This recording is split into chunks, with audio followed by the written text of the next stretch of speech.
And on the heels of nearly 2 weeks of protests, Portland Mayor Ted Wheeler announced sweeping reforms to the Portland Police Bureau. He also discussed a $12 million reinvestment in the Black community today.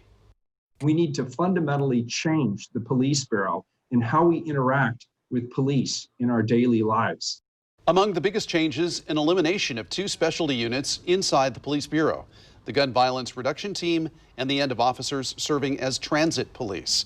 This comes after nearly 2 weeks of protests against racial injustice after the death of George Floyd. Fox 12's Brenna Kelly joins us live from downtown Portland tonight with a closer look at what we can expect. Brenna.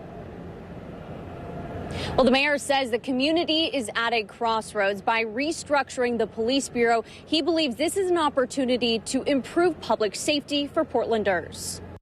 Portland Mayor Ted Wheeler laid out his action plan to increase police accountability and redirect over $7 million from Portland Police and $5 million from other city funds to communities of color. In one of 19 strategies laid out in his framework, the mayor is eliminating the gun violence reduction team, a program formed in February of last year under former police chief Daniel Outlaw. It allows officers and investigators to work more closely and have a more intensive response to shootings in the city. It was previously known as the Gang Enforcement Team. I am hearing loudly and clearly from demonstrators that they want fundamental reform.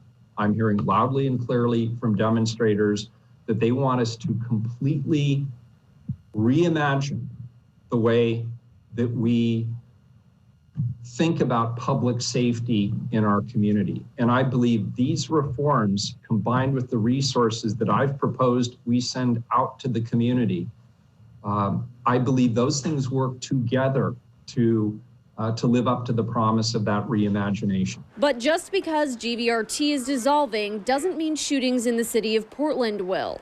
The mayor saying some of the unit's investigative functions and partnerships will still need to continue. But there are other features such as NIBIN, the National Integrated Ballistic Information Network, which analyzes shell casings and sends the data to ATF for further examination, that may not stick around. The NIBIN piece is done by GVRT officers. They're currently the only ones who are trained to actually operate that system.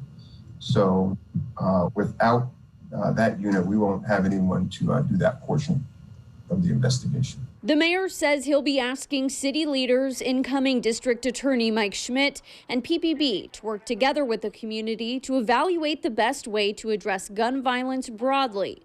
As far as who will respond to police shootings going forward, LOVELL says that's still up in the air. Those shootings have to get investigated. We have officers in that unit and detectives also. So there'll probably be a combination of the detectives doing the investigative piece, either under the detective division or some other format, and then the officers being reassigned. And both the incoming police chief and the mayor are asking the community to support police officers through these massive changes, and they won't happen overnight. Since we're out here, you may know this plywood wall went up this morning to prevent more graffiti around Portland City Hall. City leaders hope to work with the community to invite artwork to be displayed, but just in the last hour, they announced they'll be taking it down by tomorrow night. For now, reporting live in downtown Portland, Brenna Kelly, Fox 12 Oregon. Turnaround there. Okay, thank you. The president of the Portland Police Association, Daryl Turner, put out a statement after the announcement saying, in part, many are demanding changes to police policy, state laws, and police accountability, and we will continue to come to the table on those issues, but we must also look at the broader impact. Police are the last rung on the ladder. Often when we are called, it is because every other system has failed. We remain committed to advocating on behalf of public safety for all our residents and our officers, evolving as the needs change so we can build stronger and safer communities for all.